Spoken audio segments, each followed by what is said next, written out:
കണ്ണാടിയിലൂടെ കേരളീയ Darshan T V അവതരിപ്പിച്ചുകൊണ്ടിരിക്കുന്ന കണ്ണാടിയിലൂടെ എന്ന പരിപാടിയുടെ പുതിയ ഒരു എപ്പിസോഡിലേക്ക് ബഹുമാന്യ പ്രേക്ഷകരെ ഹാർദവമായി സ്വാഗതം ചെയ്യുന്നു. ഇന്ത്യയിൽ അങ്ങോളം ഇങ്ങോളമുള്ള ആതുരാലയങ്ങൾ, ചെറുതും വലുതുമായ ആതുരാലയങ്ങൾ, ആ ആതുരാലയങ്ങൾ, പ്രത്യേകിച്ചും സർക്കാർ ആതുരാലയങ്ങൾ, സർക്കാർ ആസ്പത്രികളിലെ ജീവനക്കാർക്ക് നേരെ പലപ്പോഴും സാമൂഹ്യ വിരുദ്ധരുടെ ആക്രമണം ഉണ്ടായിട്ടുണ്ട്. മദ്യപിച്ച് ലക്കില്ലാതെ വരുന്നവരുടെ ആക്രമണം ഉണ്ടായിട്ടുണ്ട്. മയക്കുമരുന്നിന് അടിമപ്പെട്ട് ബോധമില്ലാതെ വന്ന് ഡോക്ടർമാരെയും നഴ്സുമാരെയും ഉപദ്രവിക്കുകയും അവരെ കൊലപ്പെടുത്തുകയും ചെയ്ത സംഭവങ്ങൾ ഉണ്ടായിട്ടുണ്ട്. ഇപ്പോൾ വീണ്ടും കൽക്കട്ടയിൽ ഒരു ഡോക്ടറെ അതിക്രൂരമായി ബലാത്സംഗം ചെയ്ത് കൊലപ്പെടുത്തിയിരിക്കുന്നു. ഇത്ര മനുഷ്യത്വരഹിതമായ പ്രവൃത്തിയാണ്. അവര് ജനങ്ങളുടെ, സാധാരണ മനുഷ്യരുടെ ആരോഗ്യത്തിന് വേണ്ടി, അവരുടെ ആരോഗ്യം വീണ്ടെടുക്കുന്നതിന് വേണ്ടി, ജീവൻ നിലനിർത്തുന്നതിന് വേണ്ടി, ജീവൻ നഷ്ടപ്പെടാതിരിക്കുന്നതിന് വേണ്ടി അവർ ചെയ്യുന്ന പ്രവർത്തികൾ, അത് ഏറ്റവും മേന്മയേറിയ ഒരു തൊഴിലാണ് അവരുടേത്. അതിനെ അംഗീകരിക്കുകയും ആദരിക്കുകയും ചെയ്യുന്നതോടൊപ്പം അവർക്കെതിരെ ചില അപൂർവം ചില വ്യക്തികൾ കാട്ടുന്നതിൽ, അക്രമകരമായി അവരോട് പെരുമാറുന്നതിൽ, അവരെ അസഭ്യം പറയുന്നതിൽ ഒരു കാരണവശാലും ന്യായീകരണം കണ്ടെത്താനാവില്ല.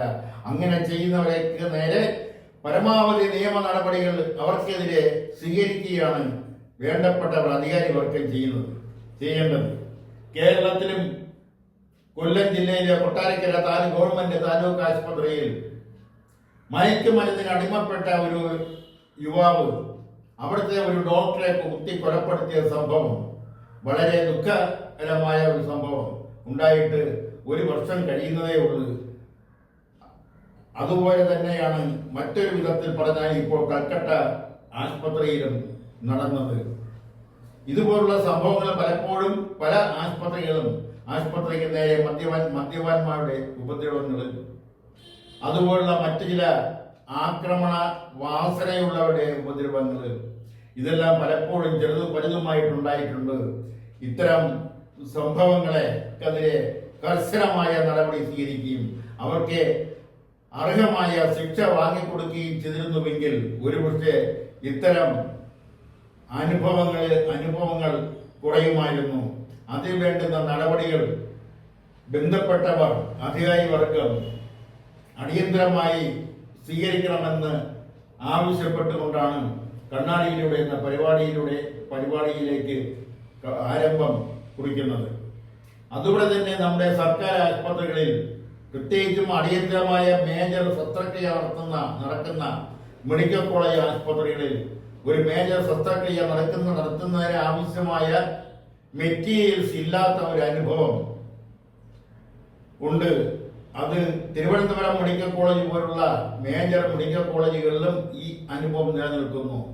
എന്തിന് കയ്യുറ പോലും ഇല്ലാത്ത, തുന്നിക്കെട്ടുന്നതിന് വേണ്ടിയിട്ടുള്ള തുണിയില്ലാത്ത, സിറിഞ്ചുകളില്ലാത്ത അവസ്ഥ നിലനിൽക്കുകയും അതെല്ലാം പുറത്തു നിന്ന് രോഗികളുടെ ബന്ധുക്കളെ കൊണ്ട് വാങ്ങിപ്പിക്കുകയും ചെയ്യുന്ന ഒരു പ്രവണത സർക്കാർ ആശുപത്രികളിൽ നിലനിൽക്കുന്നു. പ്രത്യേകിച്ചും മെഡിക്കൽ കോളേജുകളുടെ കാര്യത്തിൽ എടുത്തു പറയേണ്ടിയിരിക്കുന്നു. അടിയന്തര ശസ്ത്രക്രിയയ്ക്ക് രോഗിയെ വിധേയമാക്കുമ്പോൾ അവിടെ അത്യാവശ്യം വേണ്ടുന്ന സാധനങ്ങൾ ഇല്ലാത്ത, സാമഗ്രികൾ ഇല്ലാത്തൊരവസ്ഥ ഒരിക്കലും ഉണ്ടാവാൻ പാടില്ല. അതിനെക്കുറിച്ച് അന്വേഷിക്കുമ്പോൾ കിട്ടുന്ന റിപ്പോർട്ട് എന്ന് പറയുന്നത് അത്തരം സാമഗ്രികൾ കൊടുത്തുകൊണ്ടിരുന്ന വിതരണ കമ്പനികൾ ഇപ്പോൾ കൊടുക്കുന്നില്ല. കാരണം അവർക്കെല്ലാം ഒരു വൻതുക കുടിശ്ശികയായി കിടപ്പുണ്ട്. അതെല്ലാം സർക്കാർ കൊടുക്കുന്നില്ല. അതിന്റെ കുറെ ഭാഗമെങ്കിലും കൊടുത്താൽ ആ വിതരണ കമ്പനിക്കാർ വീണ്ടും സാമഗ്രികൾ കൊടുക്കാൻ തയ്യാറാണ്. ഇപ്പോൾ എടുത്തു പറയുന്ന ഒരു കാര്യം, ആശുപത്രി പോലുള്ള അത്യാവശ്യ സർവീസായി പ്രഖ്യാപിക്കണമെന്നും അവിടെ ഒരിക്കൽ പോലും ഈ അവിടെ ശുശ്രൂഷയ്ക്ക് അല്ലെങ്കിൽ അവിടെ ശസ്ത്രക്രിയയ്ക്ക് അവിടെ ചികിത്സയ്ക്ക് വേണ്ടുന്ന സാമഗ്രികൾ ഇല്ലാത്തൊരവസ്ഥ ഉണ്ടാവരുത്. അതിന് വേണ്ടുന്ന കർശനമായ നടപടികളാണ് സ്വീകരിക്കേണ്ടത്. അതുപോലെ തന്നെ അവിടെ മരുന്നുകൾ, പല സർക്കാർ ആശുപത്രികളിലും മരുന്നുകൾ പുറത്തുനിന്ന് വാങ്ങുന്നതിന് വേണ്ടി തുണ്ടുകൾ കുറിച്ചു കൊടുക്കുകയാണ് ചെയ്യുന്നത്. അത് മെഡിക്കൽ കോളേജ് ആശുപത്രികളിലും അത്യാവശ്യ മരുന്നുകൾ ലഭ്യമല്ലാത്ത ഒരു സാഹചര്യം ഇപ്പോൾ നിലനിൽക്കുന്നു. അത് ഇങ്ങനെയാണ് അതിന് പരിഹാരം കാണേണ്ടത് എന്നുള്ളത് കണ്ടെത്തുകയും അതിനടിയന്തരമായി പണം മറ്റെല്ലാ കാര്യങ്ങൾക്കും അത്യാവശ്യത്തിന് പണം ഉണ്ടാക്കുന്നത് പോലെ ഇതൊരു അത്യാവശ്യ ഘടകമായി അവശ്യ സർവീസായി കണക്കാക്കിക്കൊണ്ട് ആതുരാലയങ്ങളിൽ, സർക്കാർ ആശുപത്രികളിലെ അത്യാവശ്യ സാധനങ്ങളും മരുന്നും സാമഗ്രികളും വാങ്ങുന്നതിന് വേണ്ടിയുള്ള പണം കണ്ടെത്തുകയും അത് കൊടുത്തുകൊണ്ടിരുന്ന വിതരണക്കാരുടെ കുടിശ്ശിക ഭാഗികമായിട്ടെങ്കിലും കൊടുക്കാൻ സർക്കാർ സംസ്ഥാനം അടിയന്തരമായി ഇടപെടണമെന്നാണ് അക്കാര്യത്തെക്കുറിച്ച് ആവശ്യപ്പെടാനുള്ളത്.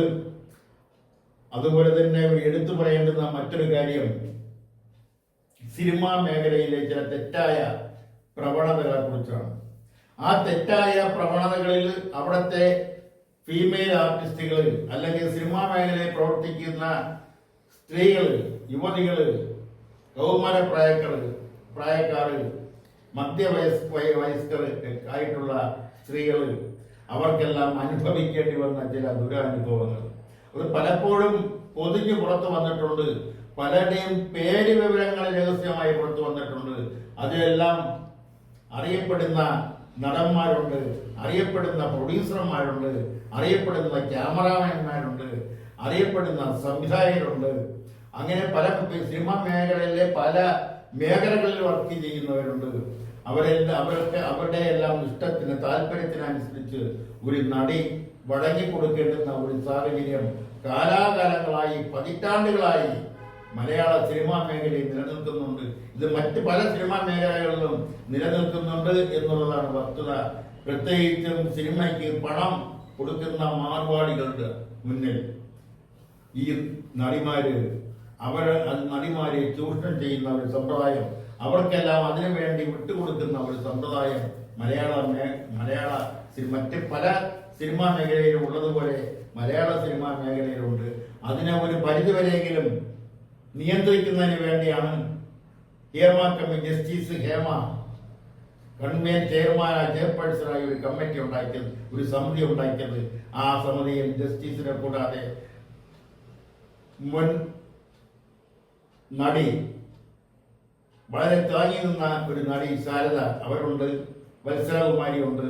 ഈ മൂന്നുപേരും ചേർന്ന് പഠിച്ച് പല നടിമാരെയും പല ടെക്നീഷ്യന്മാരെയും ആ രംഗത്ത് പ്രവർത്തിക്കുന്ന പലരെയും കണ്ട് അവരുടെയെല്ലാം മൊഴിയെടുക്കുകയും ആ മൊഴിയെല്ലാം പഠിച്ചതിന് ശേഷം അവർ തയ്യാറാക്കിയ ഒരു റിപ്പോർട്ട്, ഹേമ കമ്മീഷൻ റിപ്പോർട്ട്, അത് പലപ്പോഴും സർക്കാരിന് സമർപ്പിച്ചിട്ടുണ്ട്.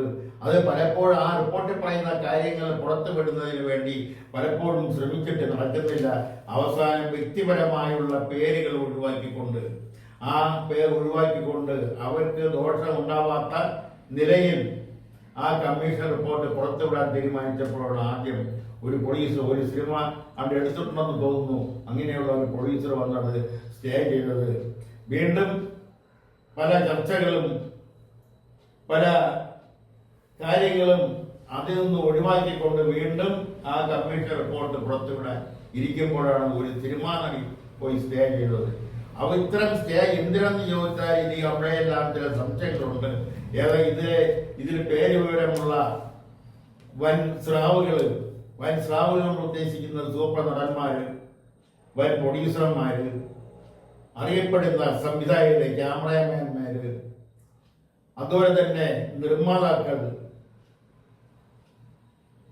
ചില രാഷ്ട്രീയ നേതാക്കള്, സിനിമാക്കാർക്ക് പലിശയ്ക്ക് കൊടുക്കുന്നവര്, അതിനകത്തുള്ള സിനിമാ മേഖലയിൽ പ്രവർത്തിക്കുന്ന ചില മാഫിയ ഗ്രൂപ്പുകൾ, ഗൂണ്ടകള്, അവരുടെ എല്ലാം പേര് വിവരങ്ങളെല്ലാം പുറത്തു വരുമെന്നുള്ള ഭയം കൊണ്ട് അവരെല്ലാം പണം മുടക്കി ചില ആൾക്കാരെ മുന്നിൽ നിർത്തിക്കൊണ്ട് അവരെ കൊണ്ട് സ്റ്റേ ചെയ്യിപ്പിക്കുന്നതാണോ എന്ന കാര്യത്തിൽ ആർക്കെങ്കിലും സംശയമുണ്ടെങ്കിൽ ആ സംശയിക്കുന്നവരെ കുറ്റപ്പെടുത്താനാവില്ല.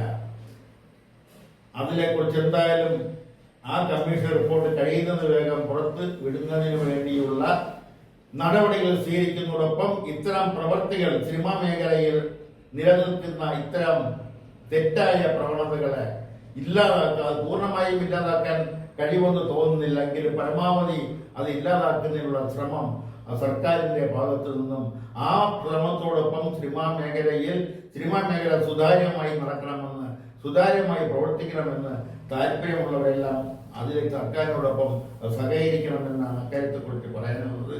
വത്തിക്കാനിൽ ഒരു വലിയ സമ്മേളനം നടക്കാൻ പോകുന്നു, ലോക സർവമത സമ്മേളനം. ആ സമ്മേളനത്തിന്റെ സംഘാടകർ ശിവഗിരി മഠം എന്നാണ് അറിയുന്നത്. ശിവഗിരി മഠത്തിൽ ആകെ 52 സന്യാസിമാരാണ് ഉള്ളത്. ആ 52 സന്യാസിമാരിൽ പ്രീതാനന്ദ സ്വാമികൾ എന്ന സന്യാസിയെ കാണാതായിട്ട് വർഷങ്ങളായി. ആ സ്വാമിക്ക് എന്ത് സംഭവിച്ചു, ആ സ്വാമി എവിടെയുണ്ട് എന്നതിനെ കുറിച്ചൊന്നും അറിയില്ല. അതവിടെ നിൽക്കട്ടെ. ഈ സന്യാസി ശ്രേഷ്ഠന്മാര് ഈ വത്തിക്കാനിൽ പോയി ലോകമത സമ്മേളനം നടത്തുന്നത് എന്താണെന്ന് മനസ്സിലാവുന്നില്ല. മാർപ്പാപ്പ അത് ഉദ്ഘാടനം ചെയ്യട്ടെ. എന്തുകൊണ്ട് ശിവഗിരിയിൽ വെച്ച് ലോക സർവമത സമ്മേളനം നടത്തിക്കൂടാ? ശിവഗിരിയിൽ ചില ആഘോഷങ്ങൾ നടക്കുന്നുണ്ട്. തീർത്ഥാടന സമ്മേളനത്തോടനുബന്ധിച്ച് വിവിധ മേഖലകളിൽ ഉയർന്ന പാണ്ഡിത്യമുള്ളവരെ കൊണ്ടുവന്ന് സിംബോസിയങ്ങൾ അവതരിപ്പിക്കാറുണ്ട്, ചർച്ചകൾ സംഘടിപ്പിക്കാറുണ്ട്, പ്രസംഗിക്കാറുണ്ട്. അതിലെ അക്കാര്യത്തിൽ ഈ ലോക സർവമത സമ്മേളനവും ശിവഗിരിയിൽ വെച്ച് നടത്തിക്കൊണ്ട് ആ സമ്മേളനം ഉദ്ഘാടനം ചെയ്യുന്നത് മാർപ്പാപ്പയാണെങ്കിൽ അത് വളരെയധികം ഒരു അംഗീകാരമായിരിക്കും. ശിവഗിരിയിലെ നിലവിലുള്ള പ്രവർത്തനങ്ങൾക്ക് കിട്ടുന്ന ഒരു വലിയ അംഗീകാരമായിട്ടായിരിക്കും ജനം കാണുന്നത്. അല്ലാതെ അതിനല്ല വത്തിക്കാനിലോ അത് കൊണ്ട് പോകേണ്ട കാര്യമല്ല. മറ്റൊരു ലോക സർവമത സമ്മേളനം കാലങ്ങളായി, പതിറ്റാണ്ടുകളായി അമേരിക്കയിലെ ചിക്കാഗോയിൽ വെച്ച് നടക്കുന്നുണ്ട്. ആ സമ്മേളനത്തില് സ്വാമി വിവേകാനന്ദൻ ആ ചിക്കാഗോയിൽ വെച്ച് നടക്കുന്ന ലോക സർവമത സമ്മേളനത്തിൽ പ്രബന്ധം അവതരിപ്പിച്ച് സംസാരിച്ചിട്ടുണ്ട്. രണ്ടാമത് ഒരു ഇന്ത്യക്കാരന് ആ ലോക സർവമത സമ്മേളനത്തിൽ പ്രബന്ധം അവതരിപ്പിച്ച് സംസാരിക്കാനുള്ള അവസരം കിട്ടുന്നത് ശിവഗിരിയിലെ തന്നെ അന്നത്തെ ശിവഗിരി മഠാധിപതി ശ്രീ നടരാജ മാസ്റ്റർക്കാണ്. ആ നടരാജ മാസ്റ്ററാണ് അവിടെ പോയി ആ ലോക സർവമത സമ്മേളനത്തിൽ ചിക്കാഗോയിൽ വെച്ച് നടന്ന ലോക സർവമത സമ്മേളനത്തിൽ അദ്ദേഹം അവതരിപ്പിച്ച പ്രബന്ധത്തിന്റെ പേരാണ് ലോക സർവമത മൈത്രി. ആ നടരാജ മാസ്റ്റർ അവതരിപ്പിച്ച ലോക സർവമത മൈത്രി ഒരു ദിവസം മുഴുവൻ നീണ്ടുനിന്ന ചർച്ചയിലേക്ക് അത് മാറി എന്നുള്ളതാണ്. ആ സമ്മേളനത്തിൽ പങ്കെടുത്ത ആ സമ്മേളനത്തിലെ ഒരു പ്രതിനിധിയായിരുന്നു അന്നത്തെ Indian union vice president doctor S Radhakrishnan എന്ന് പറയുമ്പോൾ ആ സമ്മേളനത്തിന്റെ വലിപ്പം എന്താണെന്ന് മനസ്സിലാവും. ആ സമ്മേളനത്തിന്റെ പങ്കെടുക്കുന്നവരുടെ പാണ്ഡിത്യവും മനസ്സിലാവുന്നതാണ്. അതുപോലെ അത്തരം സമ്മേളനങ്ങളിൽ ശിവഗിരി മഠം നടത്തുമ്പോൾ അത് ശിവഗിരി വെച്ച് തന്നെ നടക്കട്ടെ, അതാണ് ഏറ്റവും നല്ലത്. അതിനുവേണ്ടി അക്കാര്യത്തെക്കുറിച്ച് ശിവഗിരി മഠത്തിലെ സന്യാസിമാർ ആലോചിക്കണമെന്നാണ് ഈ അവസരത്തിൽ പറയാനുള്ളത്. ഇലക്ട്രിസിറ്റി ബോർഡ് വീണ്ടും വൈദ്യുതിയുടെ ചാർജ് വർദ്ധിപ്പിക്കാൻ പോകുന്നു. അതിന് അവരുടേതായ ചില ന്യായീകരണങ്ങൾ അവർ കണ്ടെത്താറുണ്ട്. എല്ലാ പ്രാവശ്യവും വൈദ്യുതി ചാർജ് വർദ്ധിപ്പിക്കുമ്പോൾ ഇലക്ട്രിസിറ്റി ബോർഡ് അവരുടേതായ ചില ന്യായീകരണങ്ങൾ നിരത്താറുണ്ട്. മറ്റു പല സംസ്ഥാനങ്ങളെയും അപേക്ഷിച്ച് കേരളത്തിലെ വൈദ്യുതി യൂണിറ്റ് ചാർജ് കൂടുതലാണ്. അതേസമയം ഏറ്റവും കൂടുതൽ വൈദ്യുതി ഉത്പാദിപ്പിക്കാനുള്ള എല്ലാ സൗകര്യവുമുള്ള കേരളത്തിൽ എന്തിനാണ് ഈ കൂടെ വൈദ്യുതി ചാർജ് വർദ്ധിപ്പിക്കുന്നതെന്ന് ചോദിച്ചാൽ അതിന് ശരിയായ ഉത്തരം തരാൻ ഇലക്ട്രിസിറ്റി ബോർഡിനോ സർക്കാരിനോ കഴിയുന്നില്ല. മാത്രമല്ല മറ്റു സംസ്ഥാനങ്ങളിലെല്ലാം ജലവൈദ്യുതി പദ്ധതികൾ വളരെ കുറവാണ്. അതേസമയം കേരളത്തിൽ ജലവൈദ്യുതി പദ്ധതിയാണ് ഉള്ളത്. തമിഴ്നാട് പോലുള്ള മറ്റ് സംസ്ഥാനങ്ങളിൽ അവർ മറ്റ് പല രീതിയിലുമാണ് വൈദ്യുതി ഉൽപ്പാദിപ്പിക്കുന്നത്. തമിഴ്നാട്ടിൽ കാറ്റിൽ നിന്നും വൈദ്യുതി ഉൽപ്പാദിപ്പിക്കുന്നു, അവിടുത്തെ വേസ്റ്റിൽ നിന്നും വൈദ്യുതി ഉൽപ്പാദിപ്പിക്കുന്നു. അതുപോലെ മറ്റു ചില ഉപയോഗമില്ല എന്ന് ധരിച്ചു വച്ചിരിക്കുന്ന പല വസ്തുക്കളിൽ നിന്നും അവര് വൈദ്യുതി ഉൽപ്പാദിപ്പിക്കുന്നുണ്ട്. അത് എന്തുകൊണ്ട് കേരളത്തിൽ ഉൽപ്പാദിപ്പിച്ചുകൂടാ? മാത്രമല്ല കേരളത്തിലെ വൈദ്യുതി പുറത്തു നിന്നും വാങ്ങുന്നതിന് പലപ്പോഴും സമയാസമയങ്ങളിൽ അതിനുള്ള കൊട്ടേഷൻ കൊടുക്കാതിരിക്കുന്നത് കൊണ്ട് വൻ വിലയ്ക്ക് വൈദ്യുതി വാങ്ങേണ്ട സാഹചര്യം കേരള ഇലക്ട്രിസിറ്റി ബോർഡ് പലപ്പോഴും സൃഷ്ടിക്കാറുണ്ട്. ഇപ്പോഴും അത് തന്നെയാണ് സൃഷ്ടിക്കുന്നത്. അതിന്റെ പിന്നിലെല്ലാം ഉള്ള അനുമതി എന്താണെന്ന് അന്വേഷിക്കണം. ഇവിടെ സുതാര്യമായിട്ടുള്ള വൈദ്യുതി കിട്ടണം. ഇവിടെ കറണ്ട് കട്ട് ഉണ്ടാവാതിരിക്കുന്നതിന് വേണ്ടുന്ന നടപടി സ്വീകരിക്കണം. ആവശ്യമില്ലാത്ത വൈദ്യുതി ചാർജ് ഉണ്ടാക്കരുത്. അത് എന്തിനാണ് വൈദ്യുതി ചാർജ് ഇങ്ങനെ കൂട്ടുന്നത്? ഇവിടെ എന്തുകൊണ്ടാണ് കറണ്ടിന്റെ ഷോർട്ടേജ് വരുന്നതിനെ കുറിച്ച് പഠിച്ച് അത് സുതാര്യമായ രീതിയിൽ വൈദ്യുത ഉൽപാദനം കേരളത്തിൽ ഉണ്ടാകുന്നതിന് വേണ്ടുന്ന നടപടികൾ അത് ഭരിക്കുന്ന ചെറിയ രാഷ്ട്രീയ പാർട്ടിയാണെങ്കിൽ കേരളത്തിൽ നിരവധി ഈക്വൽ പാർട്ടികളുണ്ട്. ആ ഈക്വൽ പാർട്ടികൾക്കെല്ലാം മന്ത്രിമാരുമുണ്ട്. അവരെല്ലാം അവർക്കെല്ലാം ഒരു വകുപ്പ് കൊടുത്തിട്ടുണ്ട്. ആ വകുപ്പ് അവർ പലപ്പോഴും അത് കുടുംബ സ്വത്തായിട്ട് തന്നെ വിനിയോഗം ചെയ്യുന്നില്ലേ എന്ന സംശയം ജനങ്ങൾക്ക് തോന്നിയാൽ ജനങ്ങളെ കുറ്റപ്പെടുത്താൻ കഴിയില്ല. അതുകൊണ്ട് ഇലക്ട്രിസിറ്റി ബോർഡിന്റെ കൂടെയുള്ള വൈദ്യുതി ഉൽപാദനം, വൈദ്യുതി ചാർജ് വർധനവ് അതിനായി എത്ര ന്യായീകരണങ്ങൾ പറഞ്ഞാലും അതൊന്നും ശരിയാവില്ല. ഇല്ലാതാക്കുന്നതിനും ഇവിടെ സുതാര്യമായ വൈദ്യുതി വിതരണം തടസ്സമില്ലാതെ നടക്കുന്നതിനും വേണ്ടുന്ന നടപടികൾ അത് സ്ഥിരമായ ഒരു നടപടി ആണ് സ്വീകരിക്കേണ്ടത്. അത് ഉണ്ടാവണം എന്ന് ആവശ്യപ്പെട്ടുകൊണ്ട് ഇന്നത്തെ കർണാടകയിലൂടെയുള്ള പരിപാടി ഇവിടെ പൂർത്തിയാക്കുന്നു. നന്ദി, നമസ്കാരം.